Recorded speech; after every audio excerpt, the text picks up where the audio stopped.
Hi everyone, welcome to Storytime. I'm Miss Kay. Today I'm going to read a story called Crow Boy. It's a story about a boy who is misunderstood. I want you to think, how would the story be different if others in the story tried to get to know the boy named Chibi? Also think, what strategies did Chibi use just to try to cope with life? Crow Boy by Taro Yashima. On the first day of our village school in Japan, there was a boy missing. He was found hidden away in the dark space underneath the schoolhouse floor. None of us knew him. He was nicknamed Chibi because he was very small, and Chibi means tiny boy. The strange boy was afraid of our teacher and could not learn a thing. He was afraid of children and could not make friends with them at all. He was left alone in study time. He was left alone at playtime. He was always at the end of the line, always at the foot of the class, a forlorn little tag-along.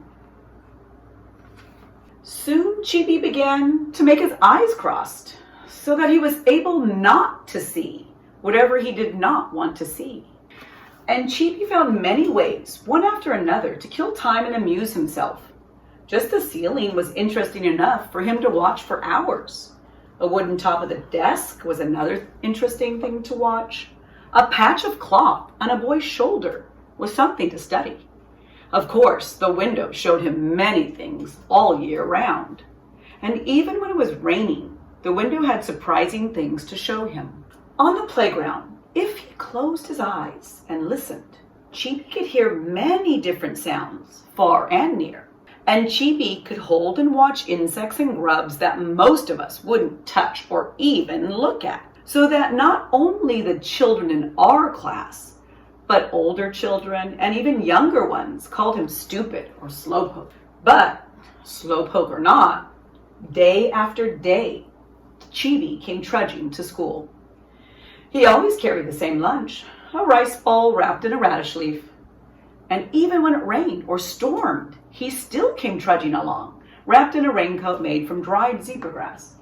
And so, day by day, 5 years went by, and we were in the 6th grade, the last class in school. Our new teacher was Mr. Isobe. He was a friendly man with a kind smile. Mr. Isobe often took his class to the hilltop behind the school. He was pleased to learn that Chibi knew all the plants, all the places where the wild grapes and wild potatoes grew.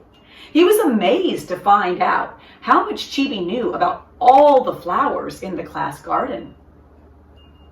He liked Chibi's black and white drawings and tacked them up on the wall to admire.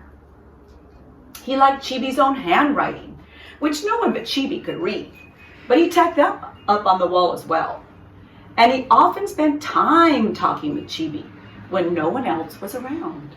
But when Chibi appeared on the stage at the talent show of that year, no one could believe their eyes. Who is that? What can that stupid do up there? Until Mr. Isobe announced that Chibi was going to imitate the voices of crows. Voices? Voices of crows? Voices of crows? Voices of crows. First he imitated the voices of newly hatched crows, and he made the mother crow's voice, and then imitated the father crow's voice, and he showed how crows cry early in the morning, and he showed how they cry when the village people have had some unhappy accident, and he showed how crows call when they are happy and gay. Everybody's mind was taken to the far mountainside, from which Chibi probably came to school. At the end, to imitate a crow in an old tree, Chibi made very special deep sound deep in his throat, hua, hua, and everybody could imagine exactly the far and lonely place where Chibi lived with his family. Then Mr. Isobe explained how Chibi had learned those calls, leaving his home for school at dawn and arriving home at sunset for every day for 6 years. Every one of us cried, thinking how much we had been wrong to Chibi for all those years. Even grown-ups wiped their eyes and said, yes, he is wonderful. Soon after that came graduation day. Chibi was the only one in our class honored for perfect attendance through all 6 years. After school was over, big boys would often have work to do in the village for their families. Sometimes Chibi came to the village to sell his charcoal that he and his family had made, but nobody called him Chibi anymore. We all called him Crowboy. Hi, Crowboy. Crowboy would nod and smile as if he liked his name. And when his work was done, he would buy a few things for his family. Then he would set off for his home on the far side of the mountains, stretching his growing shoulders proudly like a grown-up man. And from around the turn of the mountain road would come a crow call, a happy one. I love how this book shows Chibi's intelligence.